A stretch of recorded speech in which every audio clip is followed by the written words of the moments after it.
I wasted 5 years of my life afraid to start a project that I had an idea for, had a vision for, but I was just scared to launch.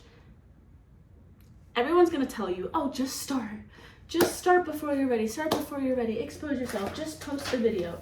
Yes, yes, yes, yes, yes. We know that, but you're not really curing the problem because, like, if I was capable of just starting, I would have just started. There's some type of fear and identity issue happening that is causing me to be hesitant to just start. Now, as someone that has started, a lot of times I get mad at myself. I'm like, oh, I wish I would have just started sooner. I should have started sooner. It's so easy. I'm having so much fun with it now. Like, I was being ridiculous before. That's not how it works, because you had to go through the identity transformation to be the person that is comfortable starting. And to be the person that's comfortable starting, you have to, like, allow yourself to have enough failure and experience to build that trust that, hey, even if it flops, I'm gonna be okay. I have a couple ways to accomplish that. I don't know if they're gonna work, but they worked for me, so I want to share them. So when I was launching, I had this fear of, like, posting about it in my direct community. I had this fear of my friends seeing. Honestly, most of my fear of being seen and the exposure stuff comes from people in my direct network knowing it, not strangers. I'm not scared of what strangers think. I'm not scared of, like, strangers hating on me or hating on my idea. But what was holding me back was, like, what were the people in my life gonna think? And I think a lot of people experience this. It's ridiculous, and everyone will tell you, like, you shouldn't care, just own your stuff, and the people that love you will love you anyways. This is true, but naturally it is uncomfortable to, like, be seen trying, and hey, that was me too, so I feel you. Launch in an area that is not yours. So when I wanted to launch the postcard project, instead of launching right in LA, right at UCLA and Westwood, right around all of my friends and people that knew me, posting about it when I knew the algorithm was gonna hit all of my people around me, I went to J-Tree and we did the first market in an area that nobody was gonna know about it. Hack, go launch somewhere where nobody will know. And that's kind of cheating. Like, I think maybe the real solution is just face the fear the first time and realize it wasn't that bad. But if you're not at that point yet and you still want to start, these are, like, little backwards ways that you can, like, inch your way closer to getting to that point. Launch somewhere else. People don't need to know. Don't tell. I have my Kim Kardashian free notebook again. Love her, Miss Kim. Don't tell your friends until you're proud of it. So this is also the same thing. Like, are you avoiding the fear, or are you just finding a solution that allows you to kind of grow with it until it's gone? Which is my approach, to be honest. I am somebody that really loves to feel proud of my work and to feel proud of the quality of output and products that I'm putting out into the world. I care a lot about that.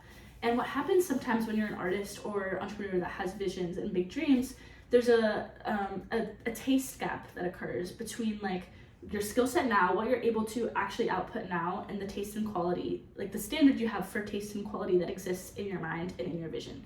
So when I started the project, I, like, had this vision of it. I saw the aesthetics, I saw the creative direction, I saw where I wanted to go and what I wanted to look like, what I wanted it to feel like. But on the day-to-day, this is my first business. I don't have the skill set yet to actually accomplish that standard of taste and quality. So what happened is like, every time it came up with my friends or my family, I, like, wanted to own my work and be proud of it and be like, yeah, look at this fun project I'm working on, whatever.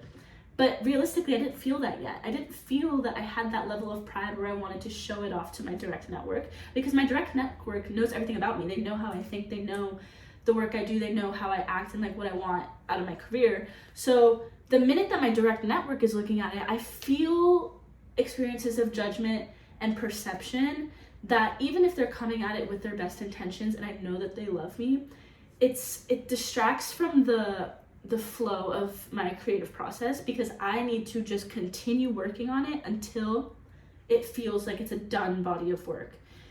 Rick Rubin always says the audience comes last, and I really resonate with this. You have to focus on your vision, focus on what needs to come out of you, and get to the point where it feels done and feels like it's ready for the world. And at that point, then you can go tell all your friends and family and have everybody hear it.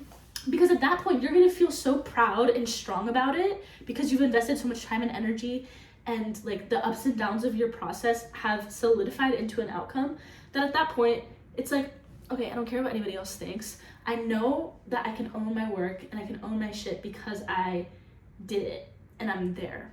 But that process, especially in creative business, like doesn't come right away. And when you are launching and creating community as part of your work, you need the time for things to grow naturally, go up and down naturally before you get to that point. And for me, TLDR, I've been rambling, I'm getting a call, fuck. I couldn't do that with my friends and family watching every move I made. So I just didn't tell them. And now that I'm more established, now that I have good footing, I've told them I love it, it makes me happy, I feel supported, and I don't have that perception disconnect that kind of stressed me out before.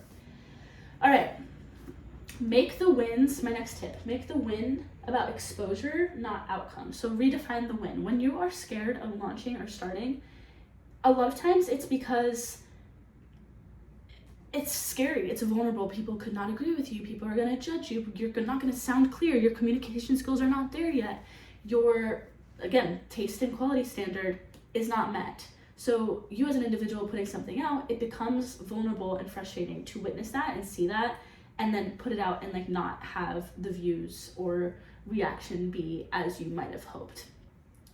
The way that I worked my way out of this is like, instead of making the goal any numerical element of growth, the goal for me was exposing myself. How can I expose myself as much as possible so that I can allow opportunity to be created and so that I can be in the room with success. I can be in the room with the things that I want and I can start connecting with the people that understand me.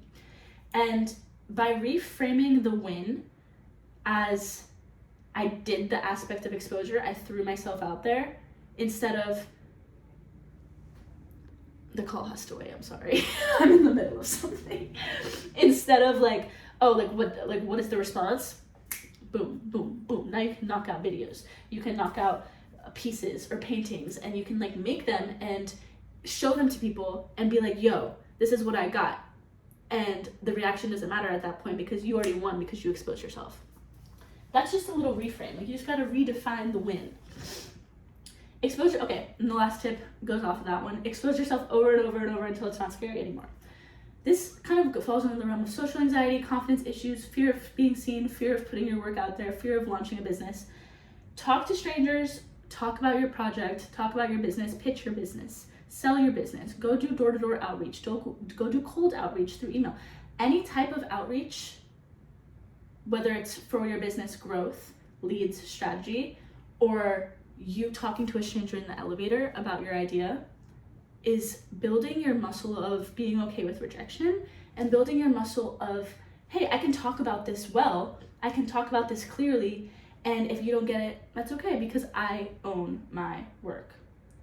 And I think even like in my general perspective on confidence, like the more that confidence is basically you have been adventurous enough to go through life experiences and realize that you're okay either way. You could win, you could have a great experience, or you could have a horrible experience and you come out the other side. And that builds confidence, right? So when you go put your project in front of somebody and you go door to door and you say, hey, I have this book, can we put it on your bookshelf? And they say, no, we don't want that product. I'm like, okay, well, you weren't my person. And that hurts the first couple times, but the more and more that someone says no to me, the easier it gets. And the more and more that I make a video and it gets 0 views, the easier it gets and the more views it gets the next time.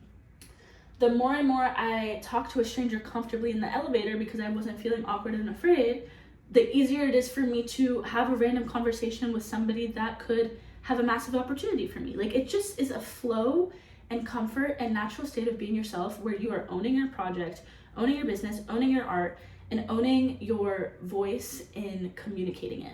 Because I think a lot of times for me, that's what it was. It wasn't really about me not feeling proud of the work. It was me not feeling proud of like me as the messenger for the work, if that makes sense. Anyways, just a couple thoughts. I think that like if you are feeling afraid, yes, the first advice is just start and just face the fear, and the more and more you go, the easier it'll get. But I think there are some backwards routes that can kind of like, you can a little bit, I don't want to use the word manipulate because it has a negative connotation, but like you can manipulate your perspective around the resistance that you're having so you can make it easier. Like how do I make it easier? How do I make it more fun? How do I make it more enjoyable? How do I make it less scary for myself so that I actually do it? And then eventually I can get to that point where I can just start without any fear and just hold it own it and be confident. So I think like for me, when I allowed myself to like allow those little backdoor tips and tricks to kind of just get me to make the first step, that was really helpful, because for me it's all about that first step, and you got it, and I believe in you, and you should make the first step if you're thinking about it. Anyways, I just get so excited when I talk about this stuff. Like I could rant and rant and rant about like creative process conversation all day long, and like identity work around exposure, and identity work around launching a project or a business, or like navigating your way through college. I talk about that a lot, because navigating your way around life, period. Like, I just love it. Anyways, love you guys. Thank you for your constant support and for listening to my rambles and being patient when they have no structure and make no sense. Mwah.